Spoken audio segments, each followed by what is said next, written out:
गेल्या अनेक वर्षापासूनची आमच्या भंडाराकराची मागणी होती की भंडारा शहरातून जे नॅशनल हायवेचं ट्रॅफिक आहे ते आपण बायपास करून बाहेरून जायला हवं आणि आदरणीय नितीनजींच्या सौजन्याने आणि त्यांच्या मार्गदर्शनाखाली नवीन भंडारा बायपासचं काम चालू झालं 3 वर्षापूर्वी।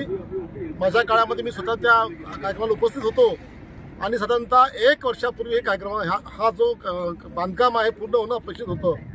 काही तांत्रिक अडचणीमुळे त्याला उशीर लागला, परंतु आता आपण या दरम्यान आपण जर बघितलं तर मोठ्या प्रमाणामध्ये आपल्या भंडारा शहराचं ट्रॅफिकची मोठी समस्या कोंडी होते आहे।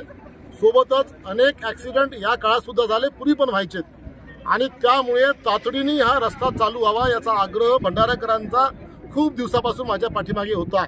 तशा मी अनेक वेळा या सगळ्या लोकांना तंबी देत आपण तातडीने किमान एक एकेरी वाहतूक चालू करावी या दृष्टीने मी आग्रही या लोकांना धरला होता आणि आज आपल्या सर्वांच्या साक्षीने किमान एकेरी वाहतूक रायपूरकडनं नागपूरकडे जाणारी एकेरी वाहतूक संपूर्ण एकेरी वाहतूक नॅशनल हायवेची ही आपण वळती करायला सुरुवात केली। त्याचा रिसर आज आपण त्यांना काही ट्रक सोडलेत।